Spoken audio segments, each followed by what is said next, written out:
I escaped from my white padded cell. This is how the story usually ends, I murmured to myself. I was sick of the bullshit. Everyone thought I was crazy, but only I knew the truth about everything. Well, me and the underground resistance of truthiness and justice. Allow me to explain. On September 11th, 2001, something truly tragic happened. It led to the deaths of thousands of Americans and others, but there was something about it that they, the government, didn't want us to know. That it was all an inside job. They did it all for the money, so that they could start a war in the Middle East over raw oil and convert the Middle East to crony capitalism. They were going to set up a military base in Iraq, and then Syria, and possibly someday the Ukraine and Luxembourg and Mars, but that was until they ran out of political capital. For now.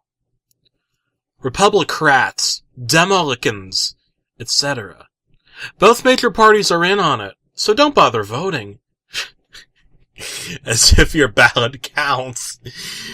As for me, I saw through their hollow lies. I know that more are to come, and the catastrophes they created were just the first steps. In case you want my name, I decided to call myself Jesus. The Jesus of Suburbia. I just finished writing my new novel in my mind, which I entitled Affirmative Reaction. It takes place in the year 2025, when all of the eastern shoreboard of the United States is underwater due to the sins of global warming. Christ returns and is voted out of office by the stupid sheeple public, and the water levels continue to rise and threaten the Midwest and parts of Canada and Mexico. The hero, Dangling Chad, comes to the rescue of America, armed with a bionic arm and seemingly innocent yet highly flammable cans of Mountain Dew. He puts on his scuba gear and dives underwater into the White House with his cell phone camera, revealing to the otherwise oblivious public that the new president was actually a robot named Willard G. McSamus Clittenbush. Things never go back to normal because of carbon emissions and all that jazz, but c'est la vie. At least Jesus gets to be president again. And by Jesus, I mean me. I was destined to be president of America. And it was going to happen in real life, too. I just had to return to my cabinet. My medicine cabinet. To pop some bottles of ibuprofen and smear the tiny red tablets in delicious, non-refrigerated Nutella. But also the cabinet that I refer to as my underground. I bit through my straitjacket with my teeth and let out a prayer to She-Ra, goddess of buttholes and rainbow-colored grapes. I needed her to give me all the strength she could give. I let up a hand grenade and kissed a horseshoe for good luck before it could obliterate the wall ahead of me. Kaboom! There was a hole in the wall now. I accidentally blew up my poster of Hanoi Jane, Jane Fonda, in the process, but again, c'est la vie. I ran through the tunnels into the sewage. My legs were covered in shit. It reminded me of the bullshit that the government broadcasts into all our minds about terrorists being behind everything and such. I swear, one group of people can't be behind everything in this world. Well, knowing that the enemy would be on my tail, I screamingly ran through the biological discharge until I was abruptly halted by the ringing of a payphone. A payphone? Now? Admittedly, I only heard the ringing in my mind, but it was definitely a payphone. In my attempt at suddenly halting, I stepped on a rat who bit into my foot, and a serious amount of blood leaked from my toes and heel. Fortunately, my prayer to She-Ra had blessed me with the strength of tolerating and essentially ignoring it. Despite being weary that the call was from the thought police, I picked up what was left of my 1985 Doc Jordans and put my leathery shoe phone up to my ear, Maxwell Smart style. This is Agent 576 speaking.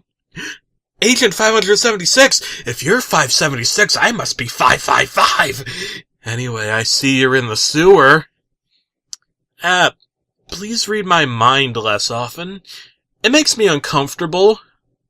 Ah, yes, I do apologize for invading your privacy with this mind phone call and wiretapping your shoe phone. Meet me at the representatives' chamber in 5 minutes. That's when we'll make our struggle known to the people once again. There was a click and I put my shoe phone away by untying the laces. Good thing I used those practice papers that you can tie shoelaces into before you have to do the real deal on your own without your mom. Anyway, that call affirmed that the only underground I needed was waiting for me at the X on our hypothetical maps. I lit up a cigarette in anticipation. I used to have another name for cigs, but I'd forgotten about that at this point. They may be cancer sticks, but they were also my lucky stripes, helping me keep my cool. My sweet, sweet Valentines. I let out a throaty, disgusting cough that nearly took out one of my lungs before climbing out of a manhole. I felt like a ninja turtle. No one would ever know or appreciate our vigilante justice, but that was okay, because what was right was right. I examined the street sign ahead. Broke Dream Boulevard. The street was empty that night. A lonely road. It was like the people were on some sort of holiday or perhaps a state of emergency. I'd been put away for a long time, so I didn't know. What was the government up to now? At this point, I was still 7 miles away from my destination.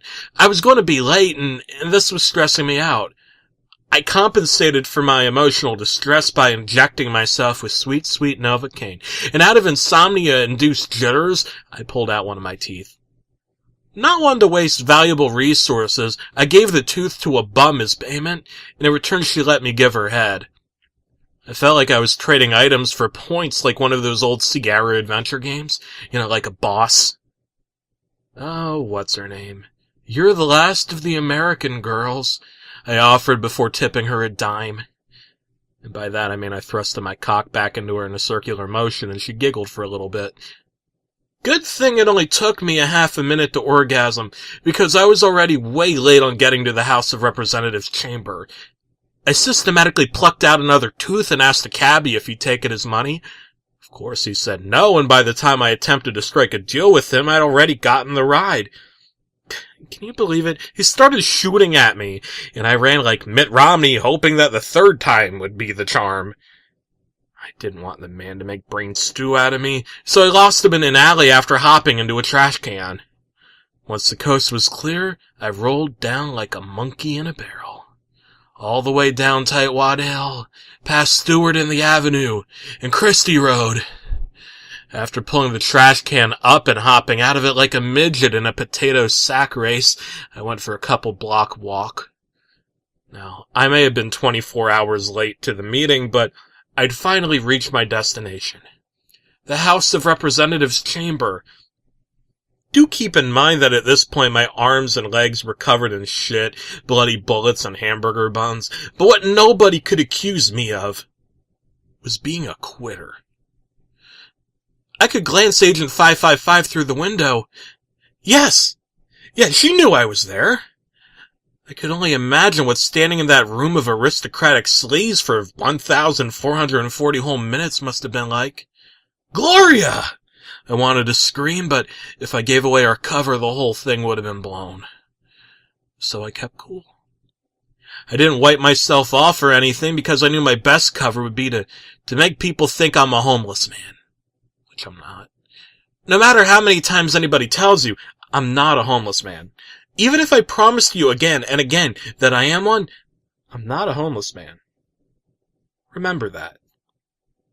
I hummed a melodic ditty I impromptu wrote to try to ease out the stress, my very own panic song, if you will, as I strutted my way into the chamber. Welcome to 7-Eleven, Representative Douchebag casually stated to me. Yeah, right. Good thing that he wasn't the one we were after. But as for the other guy, he looked bothered. Sales are down, he said to the representative in a thick accent. But we're going to sell hot dogs, and we're going to sell chicken fingers, and we're going to sell pizzas. We're going to sell Doritos loaded, and sausage biscuits, and burritos. And then we're going to lead sales and be promoted to district. Roar! Ha! It was Governor Dean. He turned to me and a look of terror lit up in his eyes. He instantly recognized me, bloody shit smears and all. It almost made me believe that I was a homeless person after all. It's him! He's back! Call the police! You know what? I chilled out and just thought, fuck that noise. I didn't know where Governor Dean picked up the tan and East Indian accent, but I wasn't falling for him and his false concern. I chortled and decided that the only way I could keep our plan strutting along was to go along with the gig. I would like 2 hot dogs, Howard. Mustard and ketchup, please. And he did just that. He simmered down and actually served me a couple quarter-pound hot dogs. He really, truly, honestly, sincerely, frankly, if you pardon my pun, took me for a fool. Now, had I trained myself up from sitting on my figurative crucifix, waiting to get my television fixed, for this?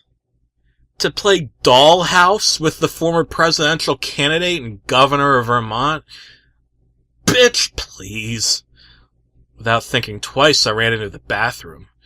I inspected the hot dogs thoroughly. Mustard, ketchup, grade E pieces of dookie meat. It all seemed to just be an innocent hot dog. Nothing to see there. Until they exploded. I was on fire. I made it out of the bathroom in the nick of time, but I was most definitely, absolutely set aflame. I thought back to my 3rd grade education, the last year of schooling I completed before dropping out, and I rolled around as a last hope. Unfortunately, all that did was spread the flames. Gloria grabbed my burning body, and she was also set on fire. Governor Dean, not knowing what to do, ordered us out, but his pointed index finger must have hit Gloria's enormous breasts or something, because he was set on fire too. I heard police sirens and was hoping that some officer, as much as I naturally never trust any police officer under any circumstances ever, had brought a fire extinguisher with him. Instead, he proffered me some handcuffs. Frantic squirms wouldn't let me out of this one, and I wasn't going to come up with a James Bond-style plan or anything. Agent 576. Agent 555. We had let down the world. It was all going to come to an end. Because the underground would now be without its 2 greatest minds. So at this point, knowing that there was no longer any hope, I'm guessing you expect this story to end with me back in a padded cell. But if that's what I told you, that'd actually be a lie. Because the cell wasn't padded at all. I was in jail. My attorney, Mr. Phoenix Wright, tried to enter an insanity plea for me, but as I'm originally from the state of Alabama, it burned me to a crisp on the chair even if I actually was crazy. Crisp like what happened to Howard Dean. But I'm not crazy. So, I'm sentenced to be executed tomorrow. But our second in command, Rusty James, he baked me a cake. With a hand grenade inside of it. Now, I didn't want to blow up my picture of Neon Cat and French kissing Doge as President Obama stared on indigently, but I had no choice. Being executed wasn't going to make things any better. The only thing that could. For both myself, this country, and the world, was real hope and change. Unlike President Obama. I'd bitten the bullets out of my arms and legs, and a guard had given me a sponge bath. I was at full health now. I bit off the pinhead with my few remaining teeth. I looked down at the shoe phone I'd programmed using the technology that my fellow inmate Ed Snowden had proffered me. I lifted my hands in the air. Consider the dessert-covered explosive a letter bomb to a brighter tomorrow. It was to be the dawning of the rest of our lives. It was to be back to the chamber. By the way, that cake tasted really good, too.